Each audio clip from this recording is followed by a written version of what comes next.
Alright, welcome guys. Hey Morzarich, hey chat. Welcome back. If you can't, if you don't notice, up here the follower goal has changed. We crushed the last follower goal, so I had to make a new one. It was like 250 or 60%. Thank you guys so much. Welcome. My name is Japanese Tutor. I'm here to teach you guys chess today. These are free online chess classes, and we're basically going through a lot of the books that are known to make you better. So the first one is the Endgame manual by Mark Dvoretsky. Alright. He wants me to speak some Spanish and Japanese today. Tal vez ahorita, pero si quiero, tal vez puedo hablar japonés también, japonés y español y alemán. That was a little tidbit for you guys. But let's get started. We left off at the tragic comedies of the G and H pawn section, so let's just go over that, and I'm just gonna set it up. And while I set it up, you guys get to listen to music.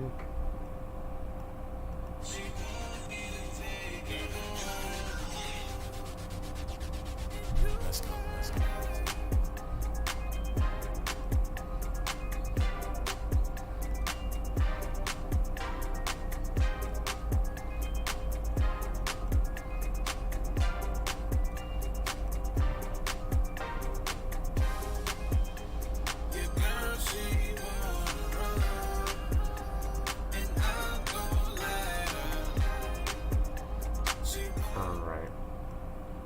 Guess we can get this. Alright, so we can do this. We are definitely in here. Okay, so I'm just gonna read from the text. And this might be a little bit distracting, so I'll read from the text. Mark Dvoretsky's it's black to move, and Mark Dvoretsky says that on King G4, King F2, King H3, King G1, White's king is on the wrong square. On H1, it would be a draw. So he would play G5, King H1, bam. And if you guys remember, as last time, since now the only move is to go here, this is a win because he has this escape square, right? And now he has only one square, and then you come here and you make a girl. Okay, so, but instead, again, this is a tragic comedy, so he played King E4, getting opposition. When the position was drawn, but because both black pawns have now left their starting rank, and if black tries to get his king to H3, there is no other plan. White's king can always choose the right square on the first rank. King F2, King D3, King F3.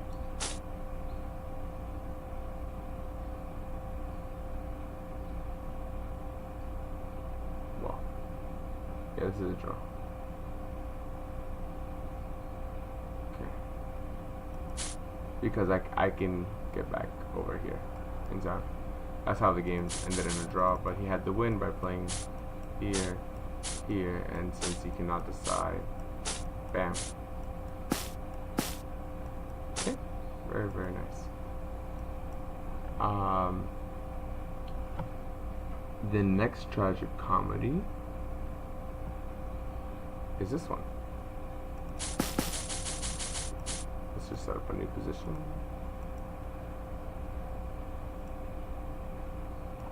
I had a question yesterday, when would I be doing other games and other like end games and stuff like that?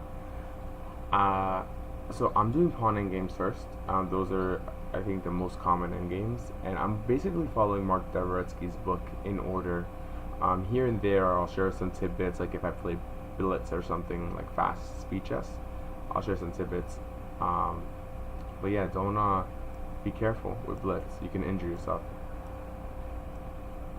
Like I injured myself here. This is my blitz playing hand. Okay, this is my normal middle finger, right? Normal. This is my really, it's huge. I jammed my finger yesterday, actually playing basketball, and it hurts. It's bruised and it's discolored.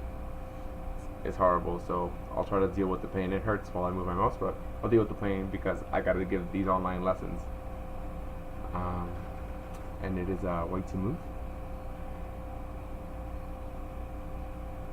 Okay, this position is almost the same as and this is right from the text. This position is almost the same as the ready mandibular study. White wins with, let's see, white wins with either king g4, king e6, blah blah blah. Okay, so let's look at that. King f3 question mark, double question mark, and he plays king e7. King f4, king e6, getting the anti-opposition. g4, king f6, king f3, and then he played king e7 double question mark. An awful blunder in return. As long as the pawn stood on g3, black ceded his opponent the right to control the opposition. But now, with the pawn on g4, he cannot give the opposition up. King f7 drawing was necessary.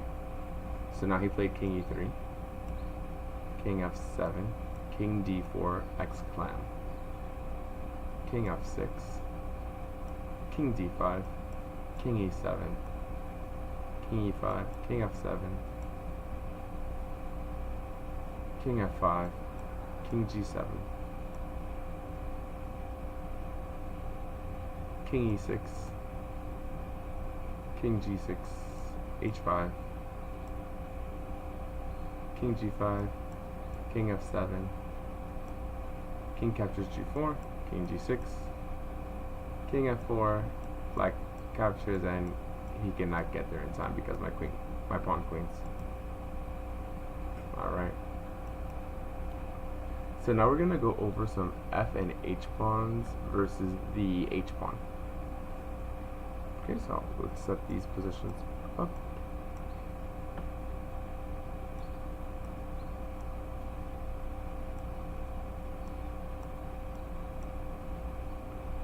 Okay, and it is white to move.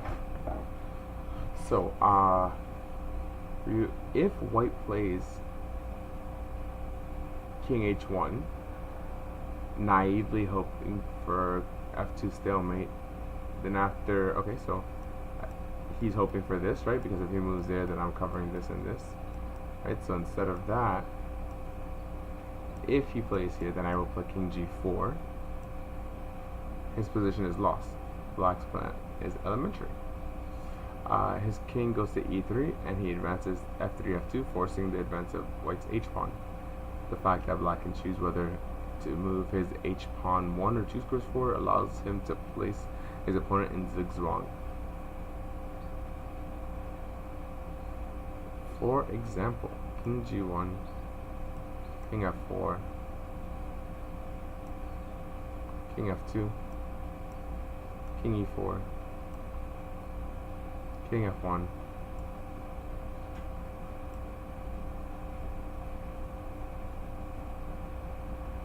king e3, king e1,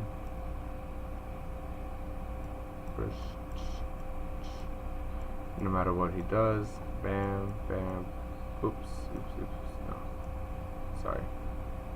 So when he goes 2, you go 1, 1, bam, bam, bam.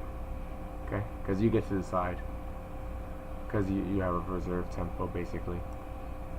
So if he wants to go 2, then you go 1. If he goes 1, then you go 2. Make it so that's your turn with no more moves, no more tempos, right? So and very convenient that our h pawn is actually on its starting square, so it has that. So he's on g1, king f2 exclamation point, king g4, king e3. Thanks to zigzag, the pawn must leave the h7 square. Now the position is a draw. White must only make sure he chooses the right back ranked square for his king. So h6, king f2, king f4, king e1, king e3, king f1, h5, king e1, f2 check, and he notes that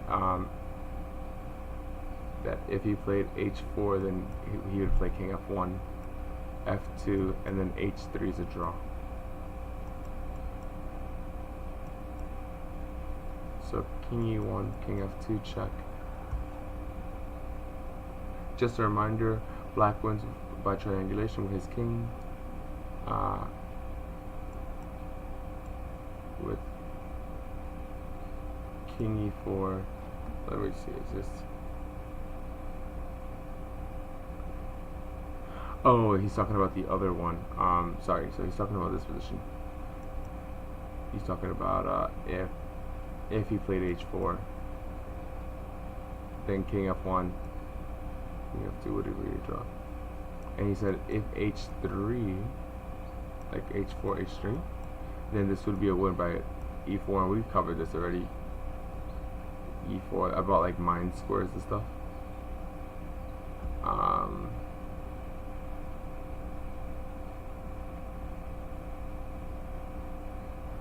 King e4, and he can't step here because we step here, and this square is mined, right? These two are corresponding, so he would have to move back, and then wherever he moves, let's say he moved I don't know, let's say he moved here, then we would go this way, right? If he were to move this way, then we would go this way. If he would stay in the middle, we can still go this way. And yeah, he has to really decide what he's gonna do. We can take the king here, here, takes, king here, and he's not in time. Hopefully you guys were able to see all of that. Okay, so let's get back to the text. So on king e1, f2 check, king f1, king f3,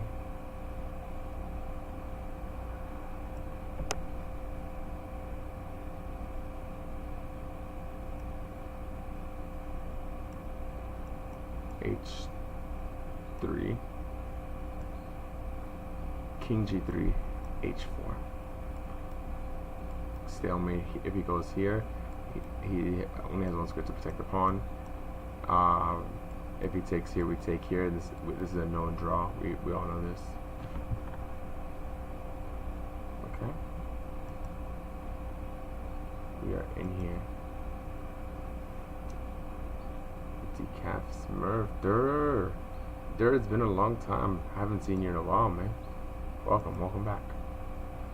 Alright. Let's go over some more of these endgames.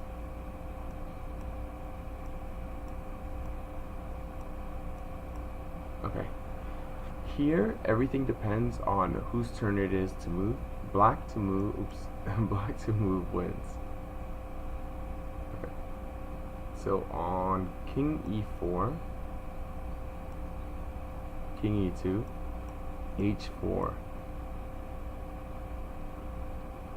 And he notes that this is an exceptionally important position, reciprocal zugzwang. King f2, king d3, double exclamation point. Control of the opposition is exploited, as usual, by outflanking. Although, this time, a paradoxical one. King f3, h3, king f2. And he notes that this is no help because if king f4, king e2, and we're queening, right?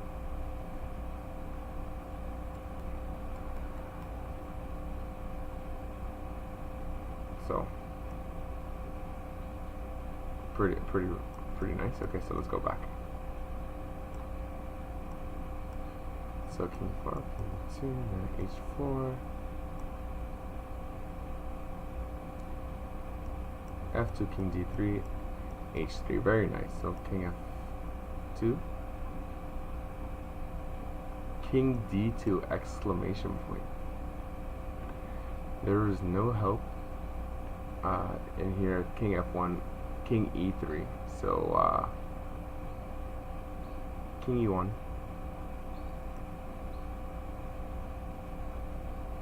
oh sorry, king f3, king e1, king e3, king f1, king f3, king g1, king g3, f4 check. This is amazing. This is an amazing move. f4 check, right? Because if he takes the pawn, then hello, we're queening. Wow. What you can do with just two pawns: king f3, king captures h2, king f2, f3.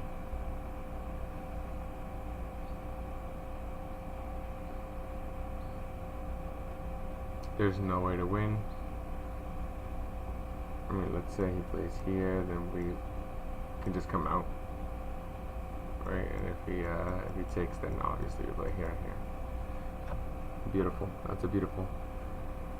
So I think this is the last position he was talking about. In this position, it serves as the most important guidepost in analyzing situations where one side has an advanced rook's pawn. The outcome of the battle depends on whether the stronger side, the one with the extra pawn, can reach this position, the Myzilis position. So this is what we have to remember, Myzilis. So let's go back to the position and understand what we're looking for.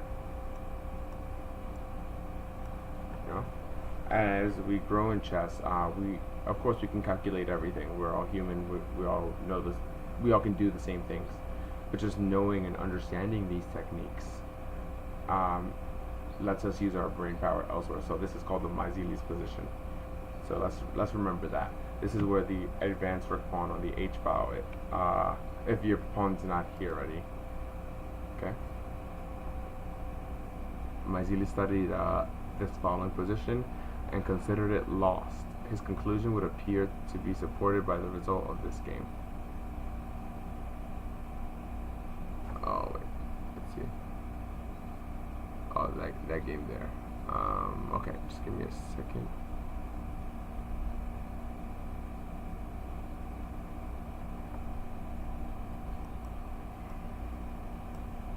I'm just gonna drink some water.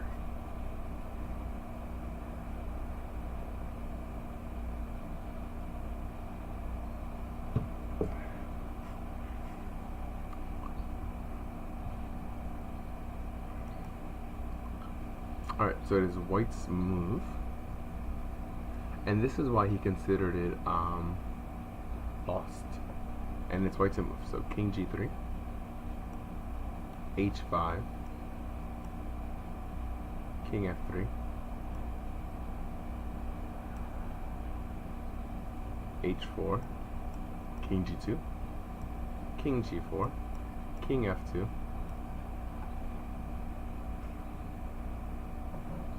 king f4, king e2, king e4. A very similar position to the one we just had.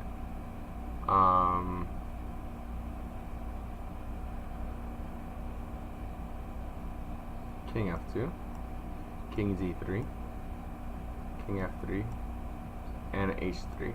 White resigned.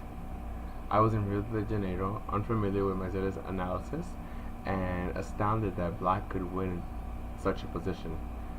I deeply concentrated about it and quickly found the saving line. Paul Benko came to the same conclusion a bit earlier. Paul Benko, the guy who made the Benko Gambit. Since the central problem here is one of reciprocal zugzwang, let's analyze the corresponding squares. If black king moves to the fourth rank with the pawn at h4, h6, white's king must respond by taking the opposition.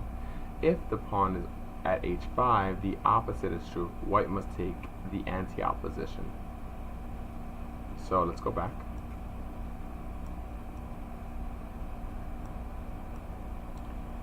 So if the pawn is here, we must take opposition. Right? That's what he's saying. h4, h6. White's king must respond by taking the opposition. If the pawn is at h5, the opposite is true. Okay. That means neither king g2 works because king g4. King here doesn't work because king here. So that means we only have one move. And if we place king g3, then bam. And now he takes anti-opposition. So we play king g2. King g4.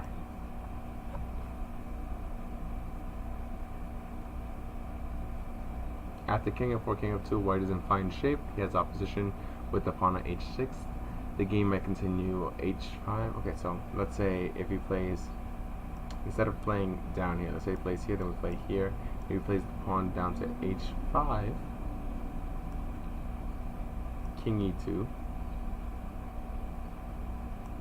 king e4, king f2, h4. With the pawn at h5, the outflanking is d5, so we play king e2, and it's a draw, right?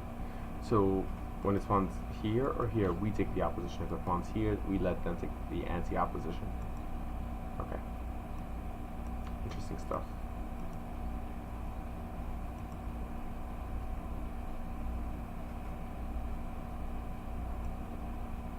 Okay. So king e2, king g4, king e3, exclamation point, h5,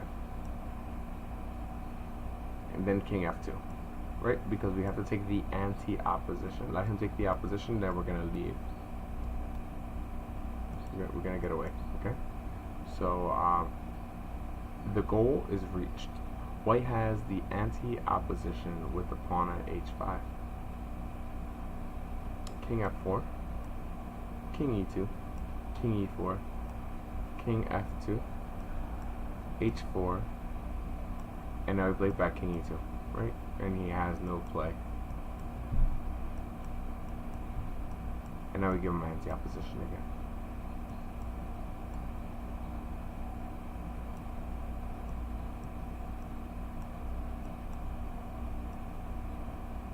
Okay.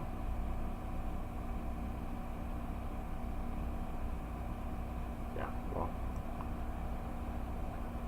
doesn't matter.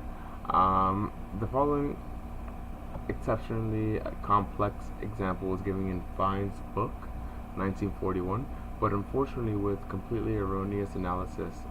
Maizeli's 1956 did a much better job on the position, and later his conclusions were refined and extended by other authors. This is good. This is just like, hey, I did something, now you're doing better. Usually what happens. Put some music on.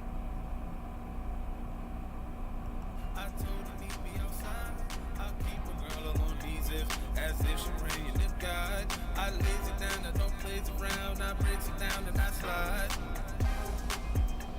Your girl, she wanna roll, and I She want me to take her home and do her better.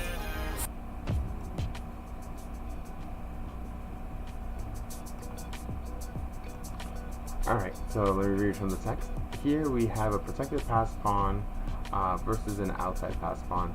Since white cannot win the a pawn, okay, let me just back up here. Since white cannot win the a pawn, he will have to trade it for his e pawn. What does that leave us with? And it is white to move here. So let me just read that one more time for you guys. Here we have a protected pass pawn, right? Protected pass pawn versus an outside pass pawn. Okay. Since white cannot win the A pawn, white cannot win this one. He will have to trade it for his E pawn. But what this leaves us with? King B4, King B6. Black cannot close up the king side with H5, since the trade of pawns will give white an easy win. King A4, and he plays A5.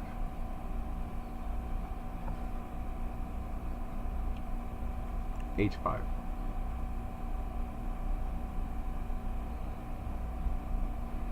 Whoa. Whoa. What is this?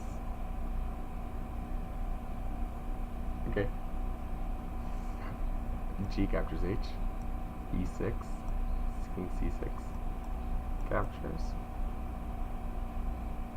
King D6. King B6. King captures E6. The pawn at F5 must fall, but if black replies to the capture of the pawn with H4, GH, King E7, he will draw because this will lead to my zero's position. If the pawn is captured instead with the king at E7 and G7, so let's see what the solution is. So this pawn must fall. But if black replies to the capture with H4,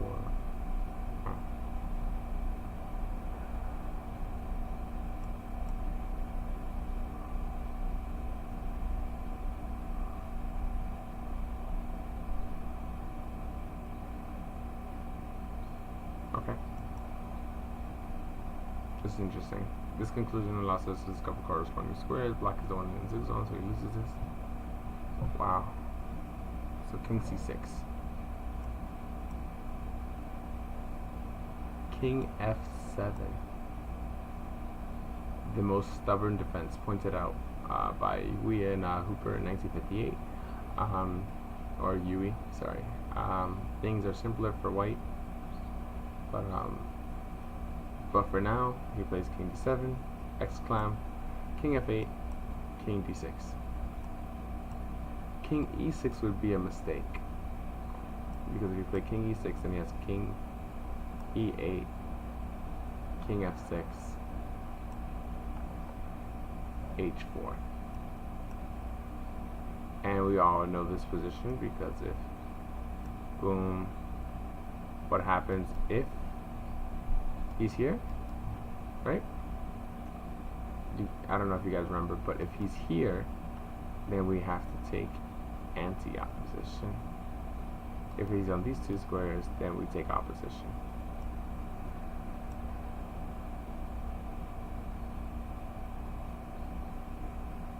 So, King F7, King D7. Let's say the king's on D7, King A7, King D6. King D6. This pawn's over here still. King G7.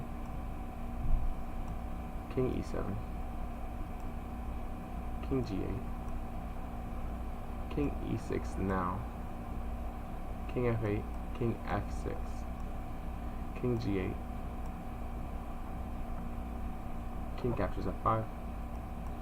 H4. G captures. And I would love to play here. Actually, I would love to be here. G captures H. White has to change his aim with the enemy king on. With the enemy king cannot go to E7 now. That's, yeah. That would be the drawing technique, the anti-opposition. So King F7, King E5, King E7, H6. Now white can get the opposition. The only defense left to examine involves black holding onto both H pawns. But that really doesn't make sense. With the pawn pushed up to h6, h4, the two pawn is useless. Yeah, this is winning right now for white. Very nice example. And why is it winning? Hello. If he tries to get the pawn, and we win. Right? This is, yeah, some pretty easy stuff. So all you really have to do is remember that position, the Maizeli's position. We in here, bro. We are definitely in here. Alright. Let's go over some more tragic comedies. Let's put the king here. King is here. King. There's a black pawn in front of the white king.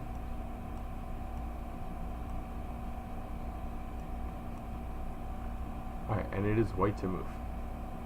So in the game you play king g5. What? Okay, so if the pawn is on here or here, then you must have opposition. If the pawn is here, then you have to get anti-opposition. So king g5, king f8, king captures f5, king f7. The correct is king e7 because after f4, then you play f7. I get it. Because you need opposition. Okay. Haha. Right? Okay. This is why. Okay. Let me just go back. On king e7. Okay. Bam. You need opposition, right? You definitely need opposition. But this pawn is not behind the king. Right? He has an extra reserve tempo, so you have to not take the opposition, and when he does it, now take the opposition. Because had you taken the opposition, like the guy in the game did, king g4, double question mark. He should have just played king e4, f4 or king e5, as the text says. But king's here, alright. Oh, sorry. He played king g4, king f6, and the king stepped on a mined square. One he should only have gone to after f3, f4. Black draws after king e6, but let's say king f4. f4, he says f4 was simpler. The white king advances and he seizes the opposition. And now he plays king f7, and now he plays king f5. This game is hilarious. Now he has king e7 drawing. Alright, so king e7, king e5, king f7. This is perfect, right? Because we want the anti-opposition until this pawn goes here, then we can take the opposition. And it's all about this reserve tempo, so I guess both of them misunderstood the position.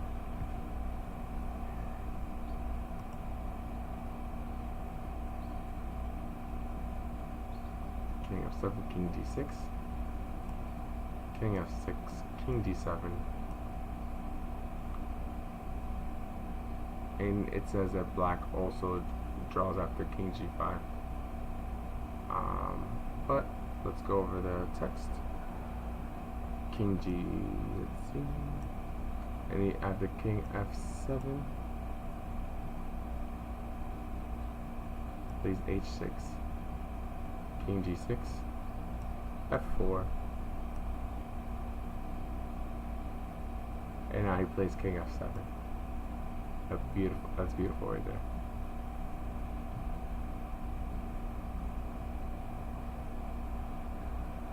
Boom. f5, king f6, and if he plays here, doesn't really help. And we're the ones winning. Well, yeah, but he won't do that. It's a draw. This example demonstrates how senseless the both the play of both sides can seem when they are unacquainted with the ideas behind opposition. So don't look silly in your next endgame. Remember that my skill disposition. Just remember, and I'll show it to you one more time, that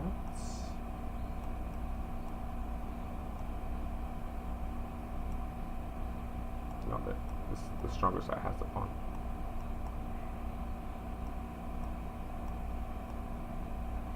Right, so here, if the pawn is here or here, we want opposition. So the correct move here would be this. He has a reserve tempo, and the pawn's here, so that means we have anti-opposition. Very simple. We get opposition, right? Because this is supposed to be anti-opposition, but the pawn has a reserve tempo. So let's say it plays here, now we take anti-opposition. Plays here, opposition. Really instructive, actually. So after this, let's do some blitz right now.